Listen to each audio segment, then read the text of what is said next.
Favorite Beyonce track. Before I go with Beyonce tracks, if you have been to a Beyonce concert, I know you have been to one, the Renaissance tour. I told you I went to one in New Orleans. It is something to die for. Woman dancing like crazy, shaking that ass, and just to see Beyonce out there. I know I was there in New Orleans with all them wags, and I got to be honest, man. She puts on a hell of a show. The singing, the dancing, um, Drunken Love, but my favorite is Me, Myself, and I. Just the beat. Her younger days with Destiny Child. People have forgotten she wrote the song Bootylicious. Yeah. But just her vocals, her dancing. I mean, Bonnie and Clyde with her and Jay-Z. Just her work in general, and from her to be from Destiny's Child to now all of a sudden to where she is right now. And to win a Grammy for a country album. Queen Bee. I mean, of course, irreplaceable. Shout out to the great Neo for writing that track. And just how she was able to collaborate with a lot of other great songwriters. Neo, The Dream. So, I mean, her singing, her dancing. I would say Me, Myself, and I. I mean, of course, there's Single Ladies. But Me, Myself, and I. Me, Myself, and I, that one. And her and Justin Timberlake, Until the End of Time. I know it wasn't really her song, but Until the End of Time. With the vocals and the chorus. What are your thoughts, big fella? Oh man, I was just listening to Beyonce's song. Shout out to Dev Sports. What's going on, man? Long time, bro. Yeah, you've been busy, man. I never forget. I was listening to a song during New Year's called "EXO" by Beyonce. That's a classic. That's a classic, man. 7-Eleven. I love. Lemonade. Lemonade was real good, man. Lemonade we like to party. Good. We like to party with her, J. Cole. Yeah. Partition. Partition. Yeah. That'll make you think twice about some shit. I'm just gonna be real. That'll make you think twice. But I'm just being real, bro. But On the Run, yeah, I had the privilege. I didn't go to her individual tour, but I went to the On the Run tour with her and Jay-Z as we broadcast not too long ago, just last year, man. That was a concert for the ages with her and Jay. And, to see her and Jay still together, both being billionaires, man. Both being billionaires. Like I said, one billionaire is rare. Two, in the great words of her husband, Jay, who's one of my favorite rappers about it, what's better than one billionaire, too? So, man, Beyonce was a big part of my childhood, a big part of my adulthood. Drunken Love was great. Man, it's so many, man. Crazy in Love. Never forget the duet she did with Luther Vandross. Mm-hmm. That one was real, real good. Ring Your Alarm. Ring Your Alarm. Upgrade You. Yeah. Upgrade. And like I said, man, when you go outside, look, people can say I'm going to take the glasses off when I say this, man. Turn the hat up front real quick. And put it just like Jay right here. And then put the glasses back on. Whenever you go outside of your genre and you're still able to sell out arenas, that's saying something. Country is not her genre. It's not. So when you step into a genre that is not yours and you outsell everybody, that's saying something. That's equivalent to George Strait making a hip-hop album. You know her solo records? Over 120 million that she has sold over her solo records. By the way, U.S. album units solo over 44 million. Her best-selling solo album, I Am Sasha Fierce, over 9.68 million copies. And total records solo and with Destiny's Child, 355 million. Yeah. When you She go is the outside of first. your genre, Yep. She's also the and yeah, first.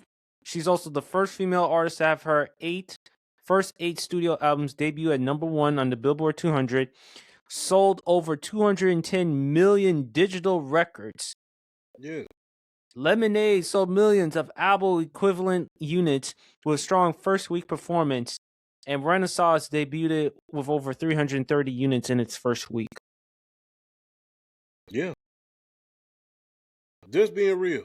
When you go outside your genre and you still are able to do some things, and you're able to influence other people to go outside their genre, and you bring attention to other people within the genre who may not have gotten that attention had you not came out.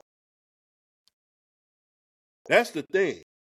When you go outside your genre, you do more than just for yourself. You bring attention to other artists who wasn't necessarily getting a lot of attention before you got in there. So yeah, people could talk about this and that, the third. Well, she's not country. There's a lot. Look, let me just be real. Let's just keep it all the way above.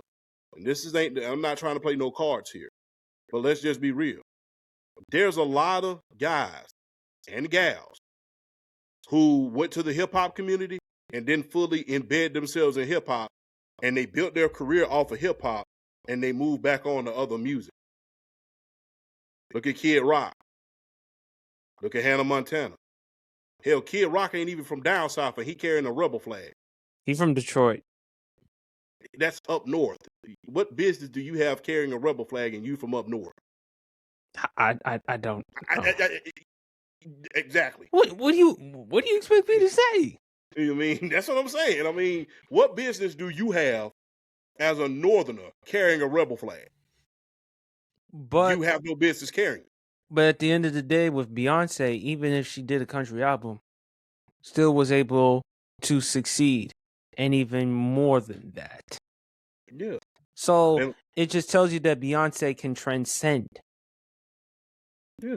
And like I said, it's kind of like George Strait making, and I know it's a bad analogy, it's kind of like George Strait doing a duet in a hip hop album with somebody and him crossing over. Hell, a lot of guys, people always talk about, well, there's contemporary. Now they came out with this bull jive. Well, you have country and not contemporary country. Oh, now we want to switch up the genres all of a sudden. Right. So, for Cowboy Carter, for those who may not know regarding Cowboy Carter, it had a massive debut back in April 2024, earning 407,000 album equivalent units in its first week, the biggest of 2024, and became her first to top the Billboard Top Country Albums chart, making her the first Black woman to do so. The album moved 168,000 physical and digital copies, with 62,000 being vinyl, and garnered over 300 million streams, breaking records from vinyl sales and country streams.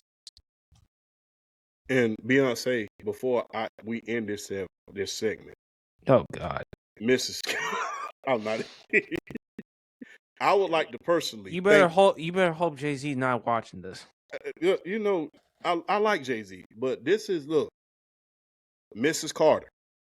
I would like to personally thank you for influencing all of the young ladies out there to put their cowboy boots on. I would like to personally thank you for that. That's all I will say. I give credit to Beyonce being a great role model and inspiration for women and Black women. Yeah. And I just think her music, her body work speaks for itself. So hey man. But I love them days with her and Kelly Rowland, them days of Destiny's Child. The Bills song. Ladies Leave Your Man at Home.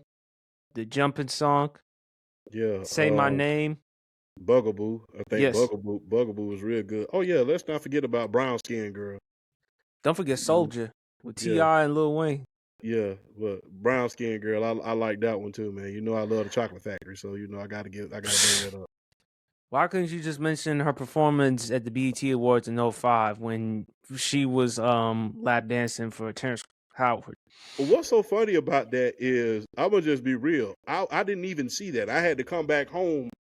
I had to come back home during the fall and watch that on YouTube because I wasn't there when she did it. I was in military training during that summer when the BET Awards came.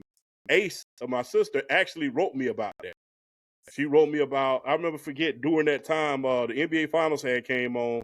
Mike Tyson fought his last fight, and she told me about how Destiny Child gave the little lap dances on the BET Award. So yeah, I remember that vaguely because I wasn't there in order to see it. But yeah, I remember what you were saying. But yeah, man, Brown Skin Girl, I'm glad that she brought that song out. That was something that I think needs to be said. So Absolutely.